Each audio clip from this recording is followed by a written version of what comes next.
الحمدللہ والصلاۃ والسلام علی رسول اللہ۔ ناظرین، خیر مقدم ہے آپ کا کریم ٹی وی اردو میں۔ محمد عمران کچھ گجرات سے سوال کرتے ہیں، مردوں کے خواب میں آنے کی کیا حقیقت ہے؟ کیا روحیں آزاد رہتی ہیں یا کسی خاص وقت میں انہیں آزاد کیا جاتا ہے، یا یہ سب شیطانی وسوسہ ہے؟ عمران صاحب، خواب کی دنیا الگ دنیا ہے اور اس کا تعلق کسی کے آزاد رہنے، کسی کے قید رہنے سے نہیں ہے۔ آپ نے میت کے بارے میں تو یہ باتیں سب فرض کر لیں کہ روح آزاد رہتی ہے یا قید رہتی ہے۔ آپ ذرا یہ دیکھیے نا کہ ہم دنیا میں رہتے ہوئے اپنے بعض ان دوستوں کو، بھائیوں کو، رشتہ داروں کو خواب میں دیکھتے ہیں جو زندہ ہیں۔ آپ نے رات کو خواب میں دیکھا اپنے کسی دوست کو، وہ آپ سے کچھ کہہ رہا ہے یا کہیں چلنے کے لیے کہہ رہا ہے، یا آپ کہیں گئے ہوئے ہیں کسی اچھی جگہ پر یا بری جگہ پر۔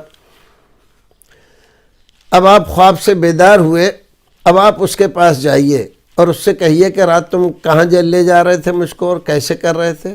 دیکھیے وہ کیا جواب دیتا ہے۔ وہ کہے گا، ارے کیسی باتیں کر رہے ہو، میں تو کہیں بھی نہیں لے جا رہا تھا تم، میں نے کب کہا تم کو چلنے کے لیے؟ تم خامخواہ ایسی باتیں کر رہے ہو۔ تو تم کہو گے نہیں بالکل، رات تم ایسا ایسا کہہ رہے تھے، یا مجھے پیسہ دینے کے لیے کہہ رہے تھے، مجھے گالی دے رہے تھے، یہ کر رہے تھے، وہ کر رہے تھے۔ تو وہ مانے گا؟ نہیں مانے گا۔ کیوں؟ اس لیے کہ خواب آپ نے دیکھا، اس نے نہیں دیکھا۔ تو یہ جو روح سے تعلق ہے دیکھنے کا، اس کا اس کا، تو خواب کی دنیا بالکل الگ دنیا ہے۔ اگر کسی میت کو آپ خواب میں دیکھتے ہیں تو اس کا یہ مطلب نہیں ہے کہ اس کی روح آپ سے ملنے کے لیے آئی ہے۔ آپ یہ کیوں نہیں مان لیتے ہیں کہ آپ کی روح اس سے ملنے گئی ہے وہاں پر جہاں وہ ہے؟ لیکن ہمیشہ یہی مانا جاتا ہے کہ اس کی روح آئی ہے اور وہ آزاد ہو گئی ہے اور ایسا ہو گیا ہے اور ویسا ہو گیا ہے۔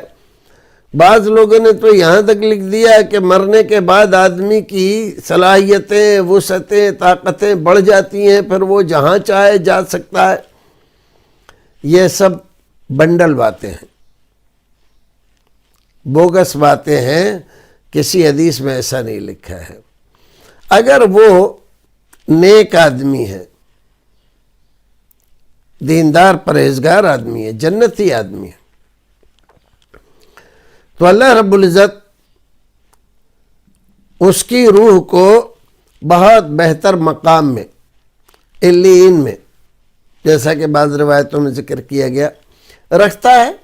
آرام میں رہتی ہے، جنت میں رہتی ہے، وہاں سے وہ چھوٹ کر ادھر ادھر نہیں جاتی، نہ جانا چاہتی ہے۔ اور اگر آدمی برا ہوتا ہے تو سجین میں رہتا ہے۔ ظاہر ہے کہ وہ فرشتوں سے کیسے چھوٹے گا؟ اس کو کوئی چھٹی مل رہی ہے اتوار کی یا جمعے کی، وہاں چھٹی ہو رہی ہے؟ فرشتے اس کو چھوڑ رہے ہیں کیا؟ ایسا کچھ بھی نہیں ہے، یہ سب ایسے ہی باتیں۔ خواب میں جو ہم دیکھتے ہیں یہ ہمارے لاشعور کا کام ہوتا ہے۔ ہمارا لاشعور اس وقت بیدار ہوتا ہے جب ہمارا شعور سو جاتا ہے۔ جب ہم جاگتے رہتے ہیں، جاگتے میں بہت سارے خیالات ہمارے دماغ میں آتے رہتے ہیں، خیالات آتے رہتے ہیں، لیکن کبھی کبھی جو ہمارے دماغ میں خیال آیا تھا وہ پورا نہیں ہو پاتا، اس کی توجیہ نہیں ہو پاتی ہے، اس کی کوئی تشریح نہیں ہو پاتی ہے۔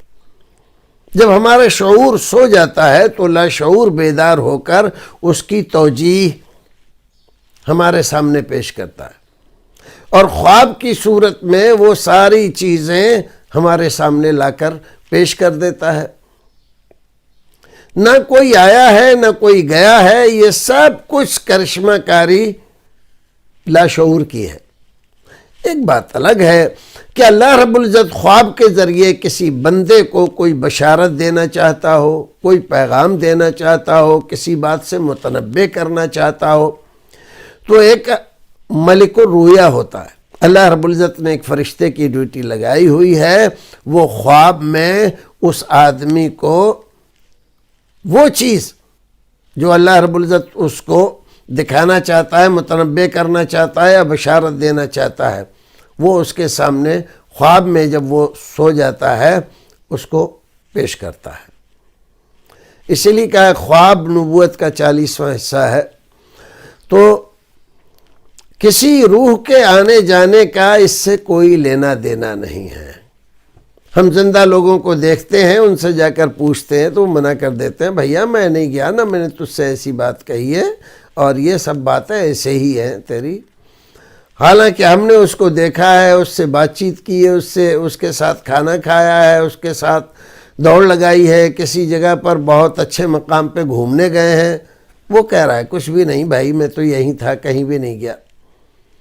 تو اس کا تعلق ان تمام باتوں سے نہیں ہے جو سماج میں ہمارے بہت سارے لوگ کہتے رہتے ہیں اور انہوں نے مشہور کر رکھا ہے۔ روحوں کو کسی ایک خاص وقت میں آزاد کیا جاتا ہے، ایسی بھی کوئی بات نہیں ہے، اور نہ یہ ہے کہ ہر خواب شیطانی وسوسہ ہوتا ہے۔ ہر خواب شیطانی وسوسہ نہیں ہوتا۔ ہاں کچھ خواب ضرور شیطان کی طرف سے ہوتے ہیں، کچھ خواب ضرور شیطان کی طرف سے ہوتے ہیں، وہ ہمارے لاشعور کے ساتھ کھلواڑ کرتا ہے، وہ ہمیں برائیاں بھی دکھاتا ہے، اور بعض دفعہ وہ ایسی چیزیں دکھاتا ہے کہ جو ہمارے وہم و گمان سے بھی باہر ہوتی ہیں۔ تو کچھ خوابوں کا تعلق شیطان سے ہوتا ہے، کچھ خوابوں کا تعلق فرشتے سے ہوتا ہے، ملک الرؤیا سے، اور کچھ خوابوں کا تعلق ہمارے لاشعور سے ہوتا ہے۔ وہ خود ہی تمام چیزوں کی توجیہ، جواب، وضاحتیں کرتا رہتا ہے ہمارے لیے، اور جب ہمارا شعور بیدار ہوتا ہے تو لاشعور پھر وہ آرام میں چلا جاتا ہے، سو جاتا ہے۔ اللہ رب العزت ہمیں اور آپ کو نیک عمل کرنے کی توفیق عطا فرمائے۔